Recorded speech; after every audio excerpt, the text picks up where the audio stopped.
பிரசாத், சம்பந்தப்பட்ட முதல் கொம்பன் வீடு தேடி வந்துட்டான்.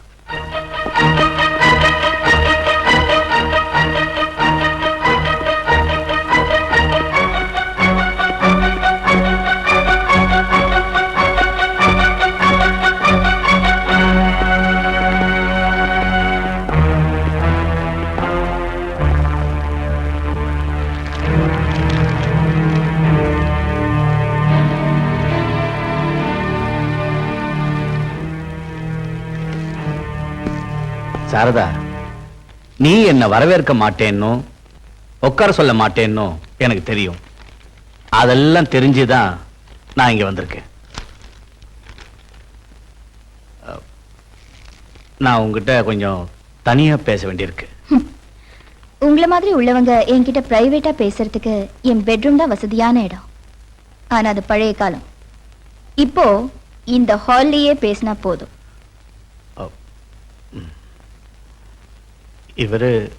இவரு பிரசாத், ஜேர்னலிஸ்ட். Excuse me.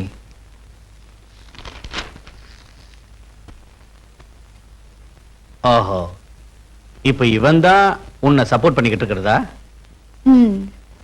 நீ சுயசரிதை எழுத போறது எவ்வளவு பெரிய மடத்தனம்னு கொஞ்சம் யோசிச்சு பாத்தியா? நீயே உன்னை அசிங்கப்படுத்தி அம்பலப்படுத்த போறியா?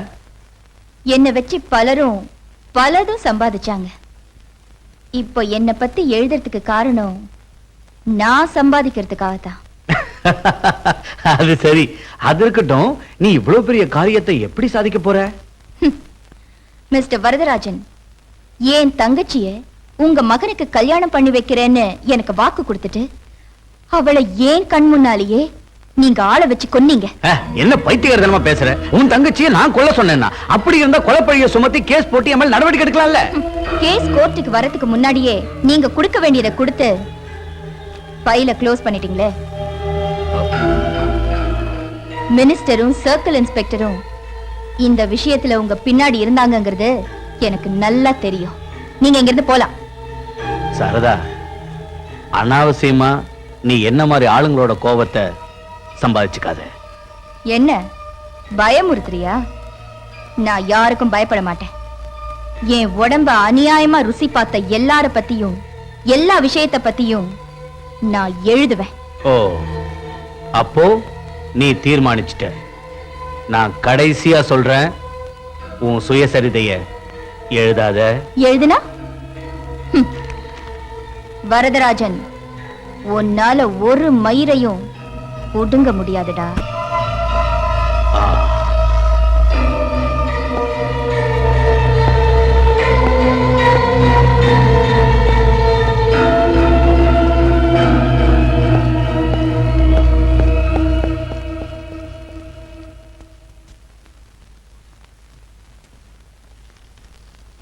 உங்களோட துணிச்சலை மனப்பூர்வமா பாராட்டுறேன்.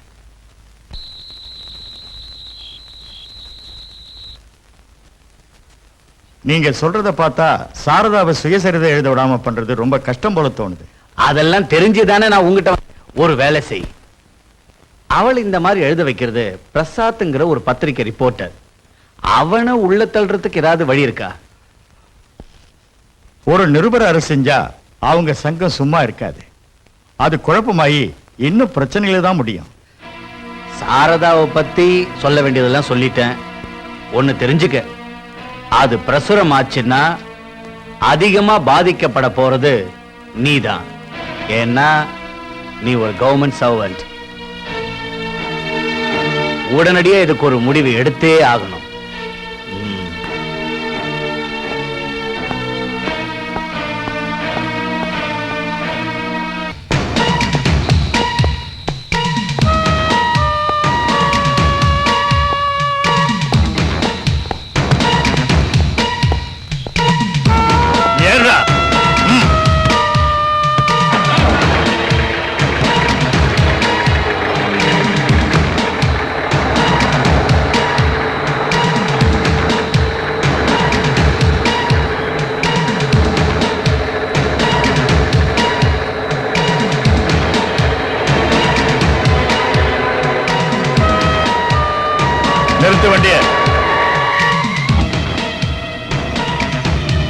போடாங்க போடாங்கண்ணா. டேய், இனிமே இந்த மாதிரி தப்பு பண்ணாதடா. போட.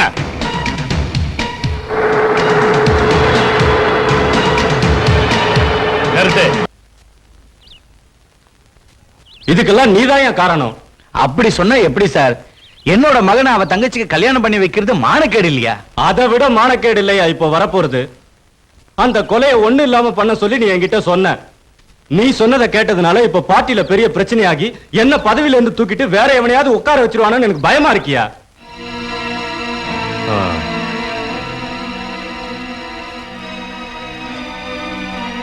சாரதா சுயசரிதை எழுதட்டும். சார், டேய், ஓம் புத்திக்கும் ஏன் புத்திக்கும் வித்தியாசம் இருக்குடா. சாரி மிஸ்டர் பிரசாத், சாரதாவோட சுயசரிதையை வெளியிடறதுக்கு எங்களால முடியாது. சார், இப்போ இப்படி திடீர்னு சொன்னீங்கன்னா? இது ஏன் ஒருத்தனோட முடிவு இல்ல, எடிட்டோரியல் போர்டோட முடிவு தான் இது. என்ன காரணம்? ஒரு விபச்சாரியோட சுயசரிதையை பிரசுரிக்கிற தரங்கட்ட பத்திரிகை இல்ல இது. பிரசுரிக்கிறேன்னு விளம்பரப்படுத்தினீங்களே, அப்ப தரம் கடலையா? நீங்க எழுதுற எல்லா கட்டுரையும் நாங்க பிரசுரம் பண்றேன்னு அக்ரிமெண்ட் ஒன்றும் போடலையே. எனக்கு காரணம் தெரியும் சார். உங்களோட பத்திரிகையை சுதந்திர நாளிதழ், சுதந்திர வார இதழ்னு வெளியிடுறீங்களே, அதை விட பணக்காரங்க அடிமை இதழ்னு வெளியிடுங்க. நாளைக்கு பேப்பர்ல ஒரு பாக்ஸ் நியூஸ் கொடுத்துருங்க. தவிர்க்க முடியாத காரணத்தால சாரதாவோட சுயசரிதையை வெளியிட முடியலன்னு. சரி சார்.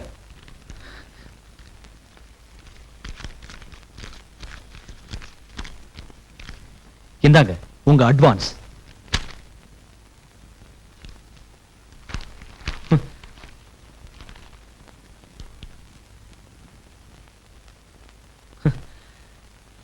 I am sorry.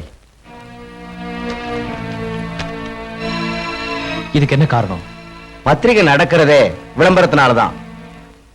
இந்த சுயசரிதையை பிரசுரிச்சா மிரட்டப்படுறதும் பாதிக்கப்படுறதும் நாங்க தான்.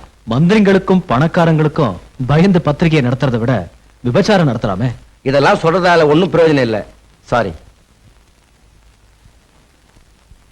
மினிஸ்டர் எல்லா பத்திரிகை ஆபீஸ்லயும் சொன்னதுனாலதான் அதை பிரசுரிக்காம அப்படியே நிறுத்திட்டாங்க.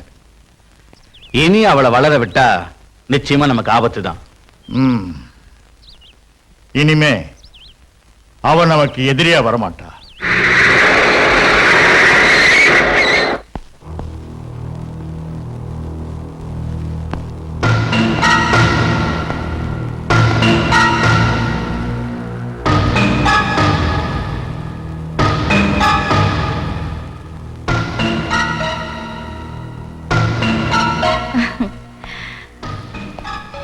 பத்திரிக்கையில நியூஸ் வந்த உடனே வரதராஜன் என்ன பாக்குறதுக்கு இங்க ஓடி வந்தா. உடனே நீங்களும் வருவீங்கன்னு எதிர்பார்த்தேன். ஆனா நீங்க வரல. பத்திரிக்கையில பிரசுரம் ஆகலன்னு தெரிஞ்சதும் என்ன பாக்குறதுக்கு நீங்க வந்திருக்கீங்க. தைரியமா வந்த விஷயம் உன்னை அரெஸ்ட் பண்றதுக்கு. காரணம்? விபச்சாரம் நடத்தின குற்றத்துக்கு. விபச்சாரம் நடத்துறதுக்கு வீடு எடுத்து கொடுத்ததே நீங்க தானே. பணக்காரங்களை எனக்கு அறிமுகப்படுத்தி வச்சதும் நீங்க தானே. சுருக்கமா சொன்னா இந்த மானம் கேட்ட தொழிலுக்கு பிசினஸ் மாமா நீங்க. ஏறடி வண்டியில. வாரண்ட் இருக்கா? தேவடியால அரெஸ்ட் பண்றதுக்கு எனக்கு வாரண்ட் தேவையில்லை.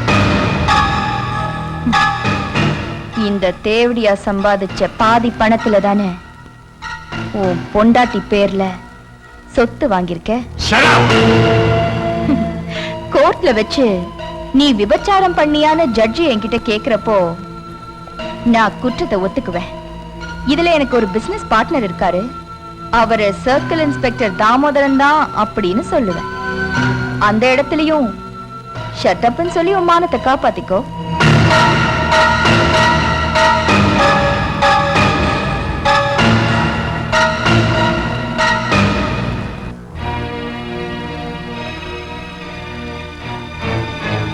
என்ன அரெஸ்ட் பண்ணி பார்க்கலாம்.